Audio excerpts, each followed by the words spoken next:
तो सबसे पहले हेडफोन बनाने के लिए यहाँ पे मैं एक इलेक्ट्रिक पीवीसी पाइप का यूज़ कर रहा हूँ और यहाँ पे मैं कुछ होल्स कर दिया हूँ क्योंकि इसको मैं फ्लैट करने वाला हूँ। लेकिन उससे पहले यहाँ पे मैं कुछ वायर्स को इंसर्ट कर दूंगा, उसके बाद जाकर इसको मैं फ्लैट करूँगा।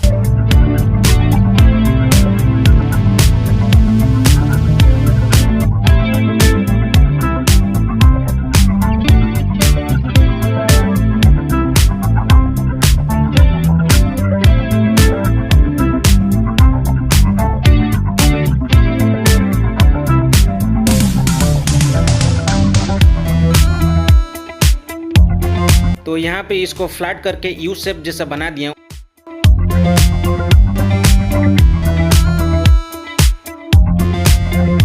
उसके बाद वाटर पीवीसी पाइप से दो इस टाइप के सर्कुलर पीसेस ले लिया हूँ। उसके साथ में यहाँ पे मैं हॉट ग्लू से बनाए हुआ दो सर्कुलर रिंग्स ले लिया हूँ।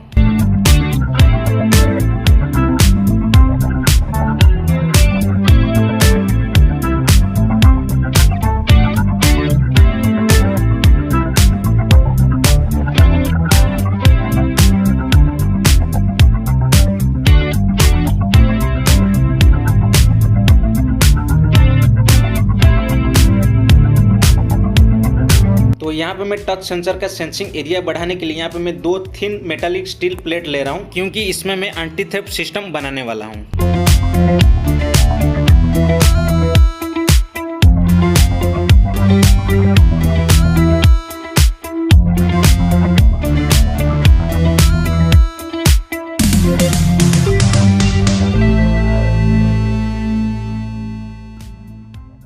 नेक्स्ट यहाँ पे मैं एक एलईडी फ्लैशर सर्किट ले रहा हूँ। इसका सर्किट डायग्राम मैं लिंक डिस्क्रिप्शन बॉक्स में दे दूंगा। जब भी इस हेडफोन को कोई टच करने की कोशिश करेगा, इसमें कुछ एंटी थेफ्ट सिस्टम है जो एक्टिव हो जाएंगे, जो आगे आपको बताऊंगा।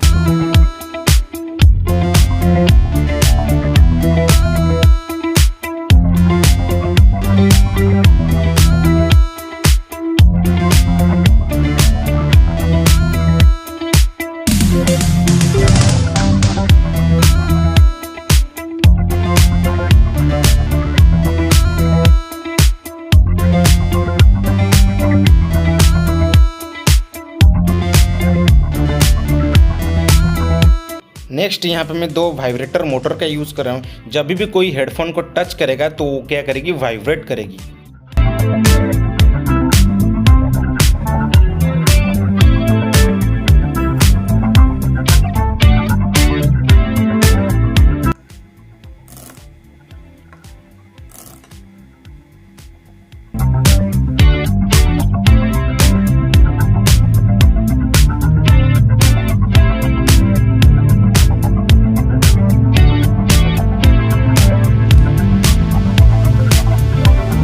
यहाँ पे मैं एक छोटा सा रेड एलईडी का यूज़ कर रहा हूँ। जब भी कोई भी हेडफोन को टच करेगा, वाइब्रेट होने के साथ साथ यहाँ पे एलईडी जो है फ्लैश करेगी।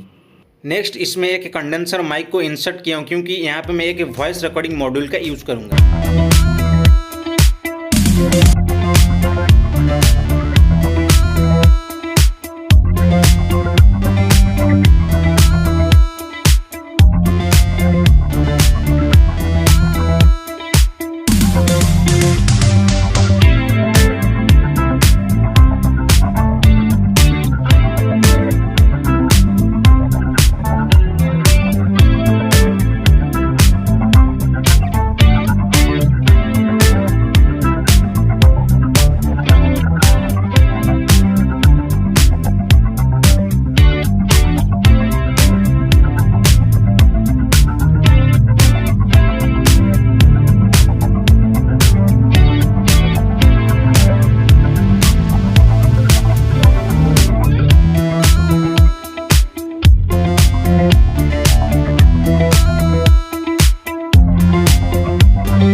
और यहाँ पे जो एम्प्टी स्पेस था उसको मैं हॉट ग्लू से भर दिया हूँ।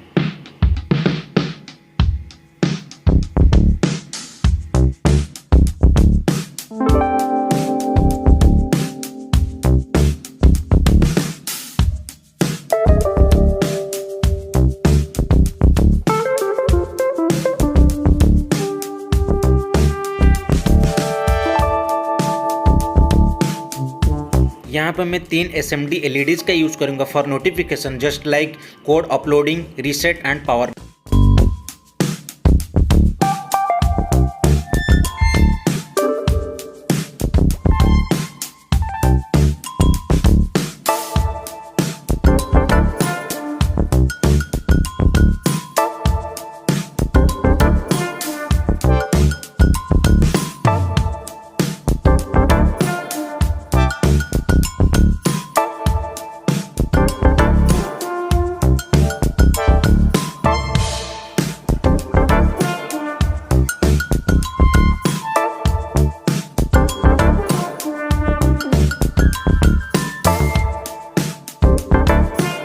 Here I am using an ultrasonic sensor for calling bell, and I have modified this sensor by separating transmitter and receiver for my own needs.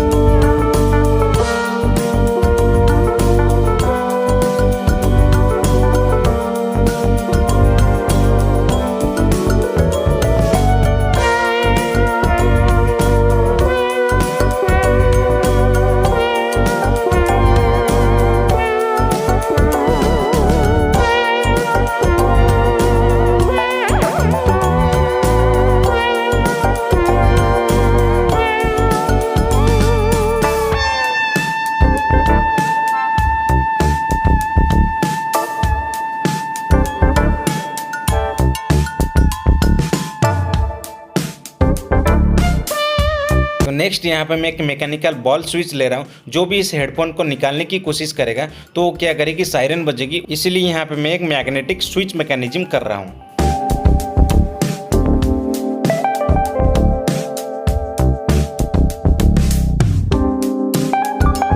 So here I am using 23 SWG copper wire for total wiring. You can use normal wire, but it will cost more than copper wire. You can easily get copper wire from transformer or electric motor.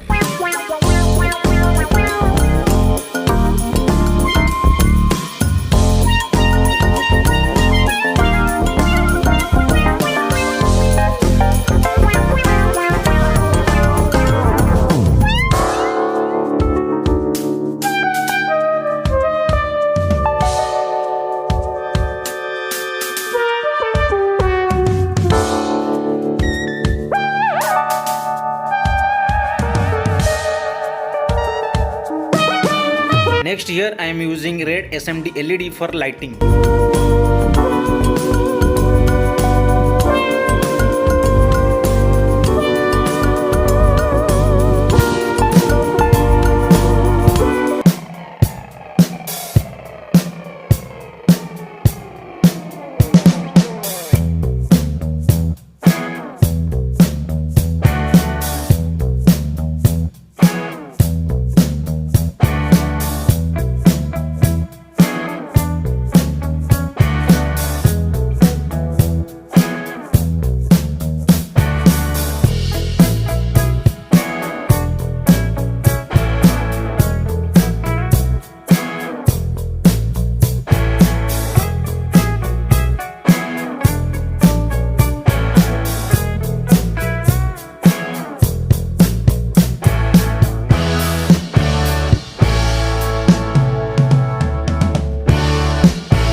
Next यहाँ पे इस robot के अंदर एक touch sensitive mechanism बनाना पड़ेगा या फिर एक ऐसा सिस्टम बनाना पड़ेगा या फिर आप उसको एक एंटी थेफ्ट अलार्म कह सकते हो। जो भी इस रोबोट के बॉडी को टच करेगा तो वो क्या होगा, एक सायरन जनरेट करेगा। उसके साथ साथ जो व्हाइट एलईडी यहाँ पे मैं यूज किया हूँ वो क्या करेगी, उनके आंखों को फ्लैश करेगी। तो इसके वजह से कोई इसको टच करने की कोशिश नहीं करेगा और इसको चुराने के लिए कोई कोशिश नहीं करेगा।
Next, I am using Arduino Uno for receiving input and sending output signal from sensors.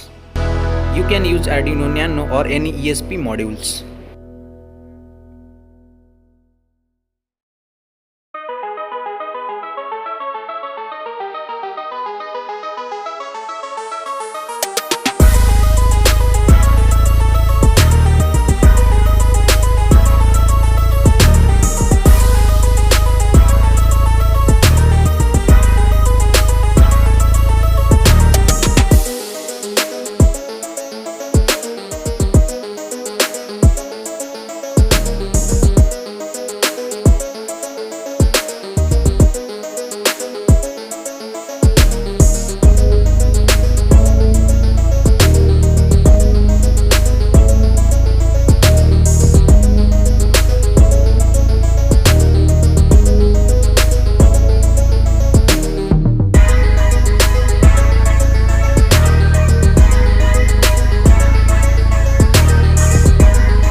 तो total code and circuit diagram को लिंक डिस्क्रिप्शन बॉक्स में दे दिया हूँ, आप वहाँ से जाकर चेकआउट कर सकते हो।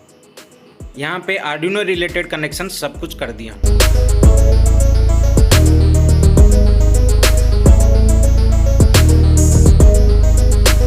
अब नेक्स्ट फीचर जो होने वाला है वो एक ट्यूनिंग होने वाला है, जो कि आप अपने हिसाब से उसको ट्यूनिंग कर सकते हो या फिर उसको सेट कर सकते हो। जब भी कॉलिंग बेल एक्टिव होगा साइमल्टेनियसली उसके साथ साथ जो आप सेट किए होगे वॉइस को या फिर ट्यूनिंग को, उसके साथ साथ जो प्ले होगा।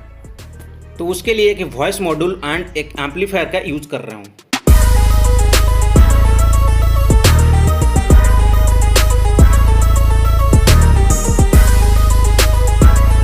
अगेन यहाँ पे मैं एक फ्लैशर सर्किट विथ रिले का यूज़ कर रहा हूँ। उसके साथ में जो अल्ट्रासोनिक सेंसर का रिले का जो सर्किट है उसको भी यहाँ पे मैं इंस्टॉल किया हूँ। तो सर्किट डायग्राम में लिंक डिस्क्रिप्शन बॉक्स में दे दिया हूँ।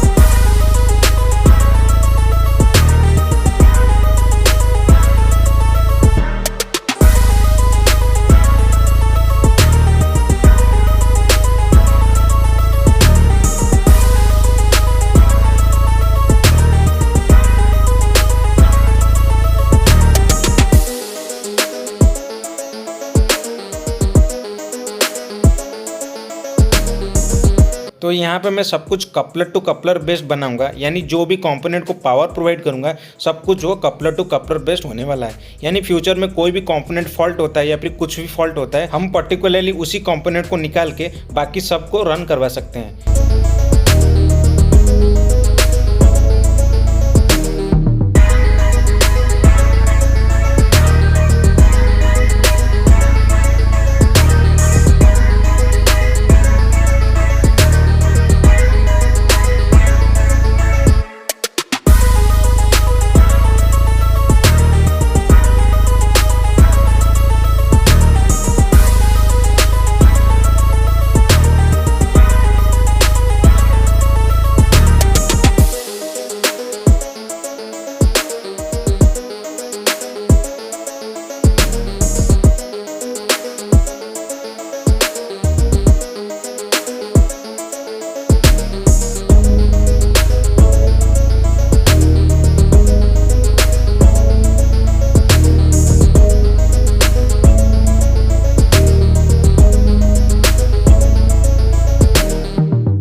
जैसे कि मैं पहले बताया था, इस रोबोट के अंदर एक एंटी थेफ्ट अलार्म सिस्टम बनाऊंगा, तो उसके लिए यहाँ पे एक 5 to 12 वोल्ट बजर का यूज़ कर रहा हूँ।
नेक्स्ट यहाँ पे आर्डिनो बोर्ड को हम पावर सप्लाई प्रोवाइड करेंगे। यहाँ पे मल्टीपल वेज है जिससे आप आर्डिनो बोर्ड को पावर दे सकते हो, लेकिन यहाँ पे मैं 12 वोल्ट यूज़ करूँगा क्योंकि एक ही बोर्ड में हम दो कोड को रन कर रहे हैं, इसीलिए इसको सफिशिएंट पावर चाहिए। क्योंकि आर्डिनो के साथ काफ़ी सारे उसके सब कंपोनेंट्स कनेक्ट है, उनको प्रॉपर पावर देने के लिए या फिर उनको सफिशिएंट पावर देने के लिए यहाँ पर मैं एक 5 volt to 12 volt booster module का यूज़ कर रहा हूँ।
यहाँ पे काफ़ी सारे होल्स किया हूँ फॉर हीट डिसिपेशन, क्योंकि यहाँ पे मैं कूलिंग फैन का यूज़ करने वाला हूँ।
यहाँ पे मैं सब कुछ रिमूवेबल बना रहा हूँ, यानी फ्यूचर में कुछ प्रॉब्लम होता है या फिर कुछ फॉल्ट होता है तो हम इजीली अंदर एक्सेस कर सकते हैं। इसीलिए यहाँ पे मैं हैंडल्स लगा रहा हूँ।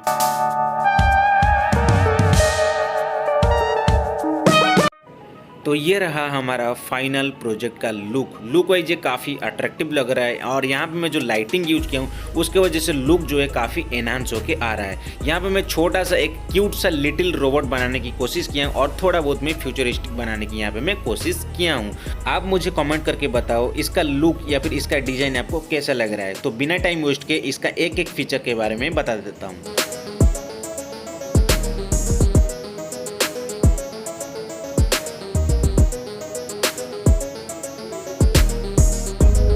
तो सबसे पहला जो फीचर है यहाँ पे ऑब्वियसली कॉलिंग बेल है। तो यहाँ पे मैं कॉलिंग बेल को टेस्ट करके आपको दिखा देता हूँ।